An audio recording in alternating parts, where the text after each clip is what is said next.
Regional Australia is in the middle of a food revolution. Our little towns are overflowing with the freshest produce and most exciting cuisine. And it's our job to explore these places with the caravan in tow. We'll find delicious food, meet colourful local characters, and show you the most beautiful places to make camp. Join Chef Macca, Tim, and me, Emma, as we embark on our RV Daily Foodie Trails.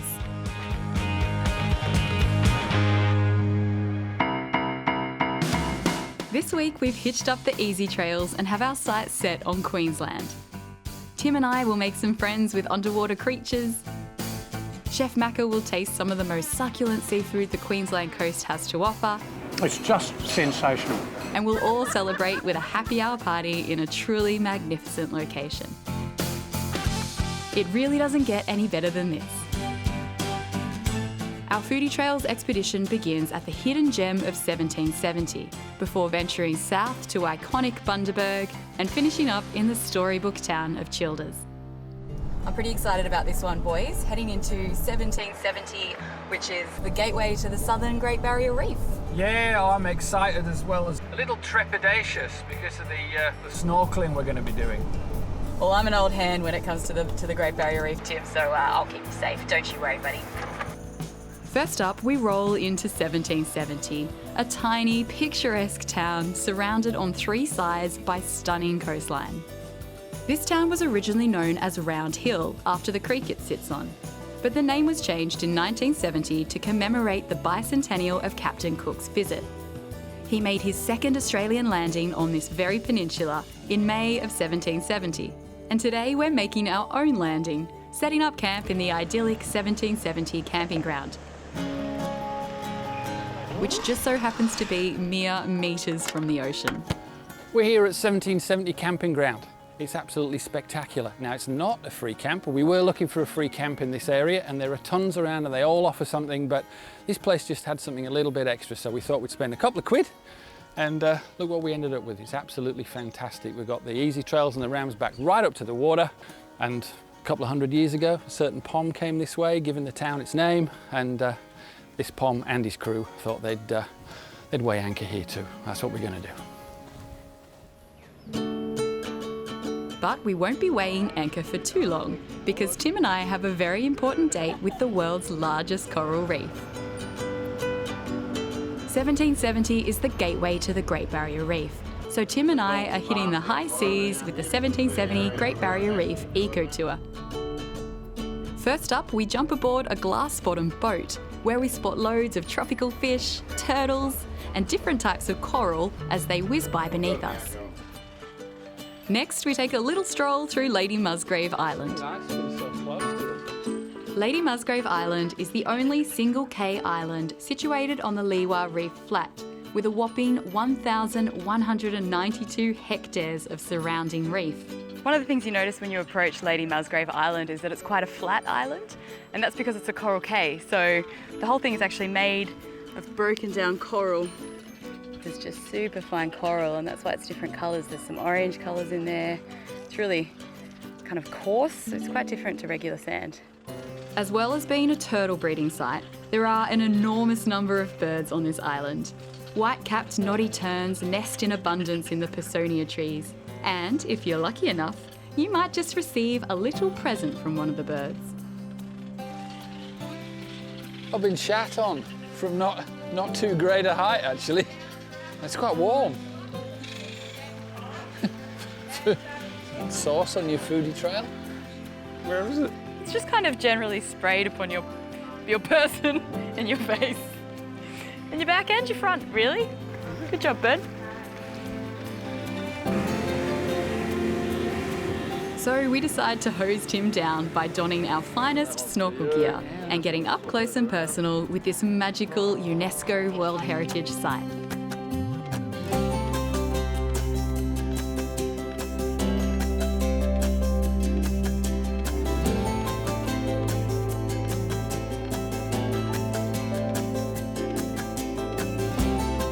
Back on terra firma, Chef Macca is scoping out the best places and yummy food 1770 has to offer. This cafe offers fresh juice made from locally grown fruit, Campos coffee, and a dessert cabinet loaded with tasty homemade treats. And clearly, Chef Macca has his eye on a very rich, very large fig cheesecake. Unrequited joy. He was told this place has the best coffee and cake in town, and he happily gives it his revered Chef Macca's tick of approval. That's a winner. You got to come here. Just a short 5-minute drive down the road lies Reedy Creek Paperbark Forest Walk. This short but spectacular walk takes you into the heart of a very special type of forest, rarely seen in such pristine condition. I reckon I know why they call it the paperbark forest. It's my intuitive bushman sense. Yep. Okay. And what incredibly refined bushman senses you have, Chef Macca. While Chef Macca is out touring 1770, Tim and I are back at camp resting after a wonderful day of sun and snorkelling. This calls for a cuppa. Where's Macca?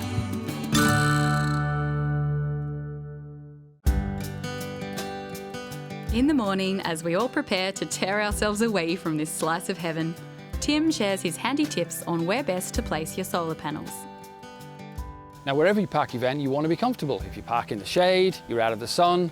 If you park in the sun, you're going to get hot. The problem with both those situations is you need to probably feed your solar panel. Now, if you're using solar panels to feed your batteries, you've got to think about where you park your van. If you park it under a tree in the shade to stay comfortable, you're not going to be getting the sun's rays to your solar panel. And if you park it out in the full sun to feed your solar panel, well, your van is going to be like an oven. So you need to work out how best to solve your power situation, and the most obvious way to do that is with a portable solar panel, which you can move around during the day to follow the sun's track and keep your batteries topped up and your caravan nice and cool. To find out more about solar panels and 12-volt power, pop over to our website, rvdaily.com.au. Up next, we explore iconic Bundaberg and find a self-sufficient campsite in an unlikely location.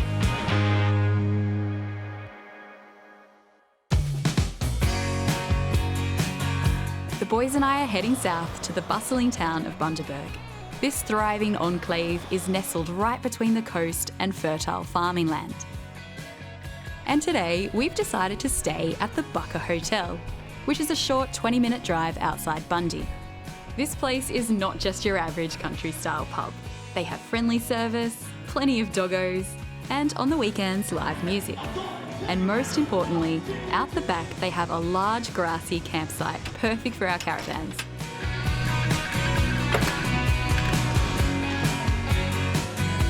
Now that camp is all sorted and Tim's looking, well, cool, it's time for Chef Macca to head out and track down some of the freshest seafood the Bundaberg coast has to offer. Grunski's by the River offers a unique encounter for anyone looking to pick up some fresh local seafood. And no matter what kind of seafood you like, freshly shucked scallops, prawns, fish, crabs, you name it, you can take it back to camp or enjoy a meal right here in their restaurant. Paul and Beryl Grunski are the brains behind this operation. Their seafood market is bursting with loads of different types of seafood. And unlike most seafood mongers, you can simply grab a bag and select as much or as little seafood as you like. So this is the perfect stopover for caravanners. So these are the endeavours we were telling you about. So we peel these ready. A lot of our older customers aren't, able to peel the prawns themselves. So, and some people don't like the rubbish. And when you're camping, you particularly don't want to have prawn shells. Well, that's exactly right. So these are ready. And to top it all off, out the back in their open-air restaurant, Chef Macca is treated to a plate of freshly seared scallops and a strawberry, avocado and prawn salad. Garlic, butter, and I have a strawberry avocado tiger prawn salad with a lime yogurt dressing. It's just sensational.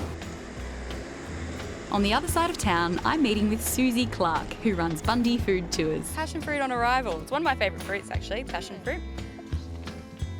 So good. Bundy Food Tours specialises in half-day, fully guided food tours around Bundaberg. First up, we make a quick pit stop to a fig farm, where we meet third-generation farmer Ash, and I pick up some beautiful fresh figs. Perfect. I'm gonna take these back to camp to the boys, see what Chef Macca can do with them. Next up, zucchinis. Susie and I meet Andrew, whose zucchinis grow all year round because of Bundaberg's beautiful, fertile soil and perfect temperatures. How do you spot a good zucchini? Just grab it on the back here like this, something like that, and then we twist. Okay. And the aim is to try and get it to break off up there. Okay. That's it. There we go. How'd I do?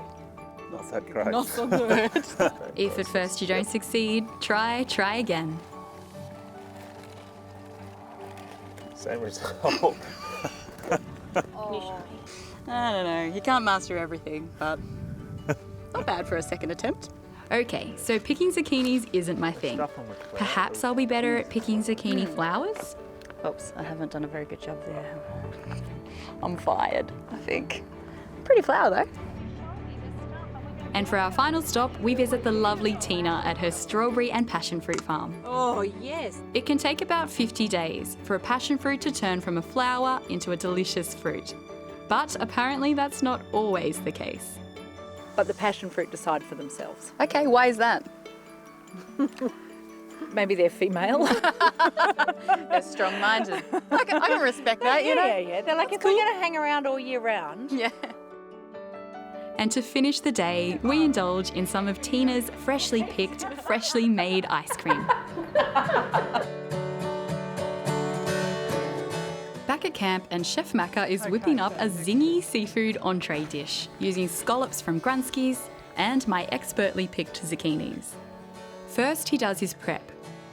Zucchinis are sliced, along with apple, spring onions, ginger, and a chilli. All right, so we're just going to clean up our workbench, and that's one of the benefits of this little particular kitchen, is you've got your workbench, but it's also your fire underneath. Now it's time to cook. First, heat some oil and wait while you bring it to temperature. Then in go the tempura zucchinis, which we cook until golden brown. Then Chef Macca discards the oil and returns the pan to the flame to get very hot.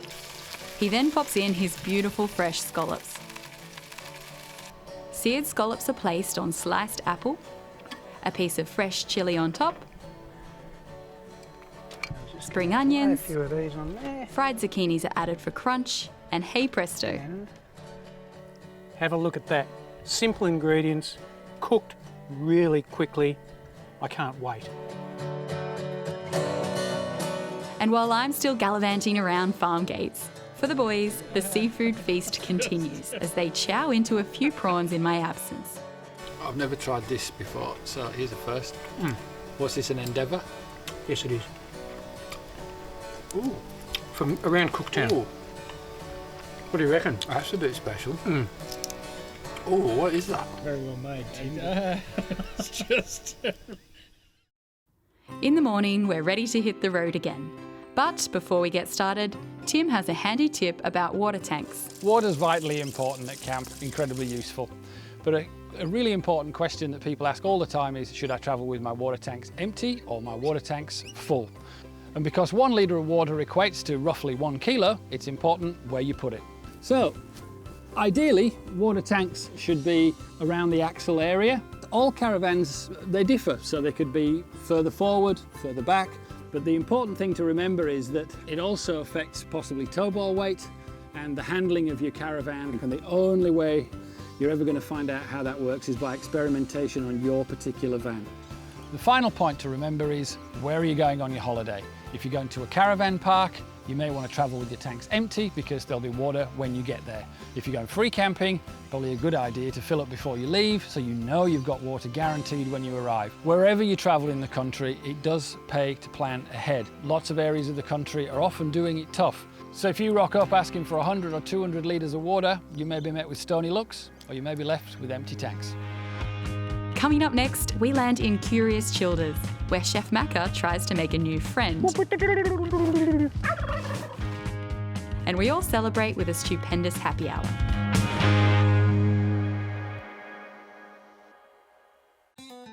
And at long last, our foodie trail ends in the historic town of Childers. But before we explore what this town has to offer, we're heading out to our final campsite and happy hour party destination at the stunning Lake Redbrook. This place is a true slice of heaven. Set on 165 acres, there is ample space to unhitch the van and watch the theatre of the lake unfold at your very caravan doorstep. Lake Redbrook also has an abundance of animals at the property, including Chef Macca's newfound friend. I'm just getting up close and personal with a couple of me mates over here. Oh, Chef Macca, it really does take one to know one.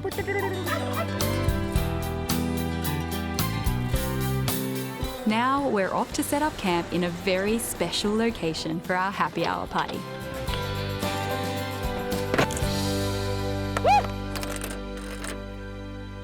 Oh well, not to worry. While I search for my lost pin, Tim is off to explore a very peculiar place found right on the main road. Who would have thought? A Canadian diner by the side of the highway. I'm excited. Molly Dukas is a Canadian-inspired roadside cafe and bar run by Alana, Canadian husband Mike, and baby Lewis. He's the actual boss. The history of Molly Dukas is really a love story. Alana and Mike met and fell in love in Canada and decided to move back to Alana's hometown to open Molly Dukas, a place that has everything they missed about Canada. Which begs the question, what is a Molly Duka? Molly Duka was something my dad called me when I was little, and he's not around to see this place, so that was our way of bringing that in. He's a local from way back. So you're left-handed? I'm the Molly Duka. Yeah, Gotcha. I'm the lefty. Alana and Mike have made it their mission to offer delicious Canadian staples, including mouth-watering poutine, made with real mozzarella curds, and an assortment of Canadian spiced wings. So that's your poutine.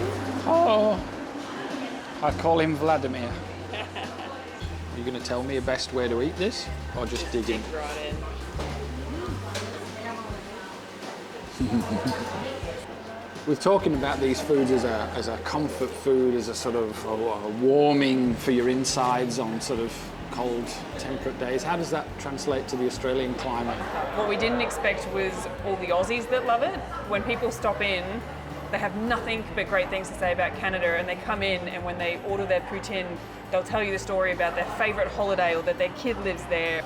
It ends up being, everybody's favourite holiday, and they come in and they see things that they haven't had in 10 years and it warms their soul that way. So a lot of them don't care about the heat. they just want that happy memory that they get from the food now. So beyond it being a comfort food, what you have here is an emotional connection.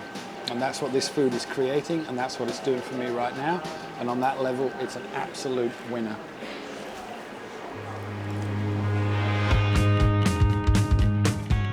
Coming up next, I find the best coffee in Childers. I had my first kiss up in the back corner when I was 13. Did you just? I did. I was hiding from my nunno. And it's your chance to win an Easy Trail caravan.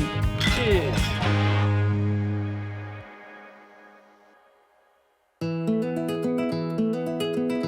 I'm popping over to visit Marissa at the Paragon Espresso Bar and Theatre, which has been in Marissa's family for generations. My grandparents and my great-grandmother bought it in 1962, and so they ran it as a theatre for many years until about 1998, and then I bought it in 2007, and I've spent the last many years restoring it back into a theatre. Okay. Yeah, in 2015 I opened the Espresso Bar 7 days a week to help pay the mortgage. So right. Yeah. And I hear it's the best coffee in town, is it true?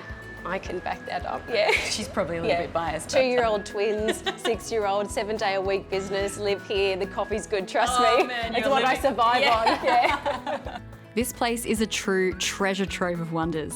The theatre has been carefully refurbished to reflect the original features, including gorgeous lattice work, varnished sloped wooden floors, and old-school push-back canvas chairs. I reckon if you grew up with this in your family, there's probably a few little rites of passage. There are, yeah. So I had my first kiss up in the back corner when I was 13. Did you just? I did. I was hiding from my nunno, and I'm the only girl in a Sicilian family. So when I say I was hiding from him. I was hiding from my brothers, my cousins, like You're everybody. a brave lady. So you've got your nono, yeah. walking up and down the aisles Yeah, with a torch, like a flashlight basically, and you're off in the corner having your first smooch. Yeah, I was. I think the movie was Anaconda. I don't remember much of it. Anaconda. That doesn't get the romantic juices flowing. Yeah, I don't know what will. Another awesome thing about the Paragon Theatre is they stock the Childer's famous Mimino ice creams. And luckily for me, Marissa allowed me to indulge whilst watching a movie all to myself. It's almost time for our happy hour party, and Chef Macca is back in the camp kitchen cooking up yet another seafood storm. But first, competition time. There's no better way to see the real Australia than by caravan, so we're giving you the chance to win an Easy Trails Sejuna 15. This luxurious family van has been given the RV Daily Foodie Trails tick of approval. We think you'll love the comfortable king-size bed, the onboard bathroom, and the functional outdoor kitchen for your very own Foodie Trails. Valued at $65,000, the Sejuna 15 has everything you need for your next adventure. All you have to do is bring the cheese and wine. To go into the draw to win this fantastic prize, head over to rvdaily.com.au. Hi Sharon, how are you? Good, thank you. Thanks for coming to our party. At our happy hour party, loads of locals have come to join us at our campsite right beside the lake. It's a privilege to celebrate the friendly people we've met, the incredible places we've stayed, the amazing stories we've shared, and of course, the delicious morsels of food we've eaten along the way. We've some beautiful Endeavour prawns from Grunskies by the river. See you next time.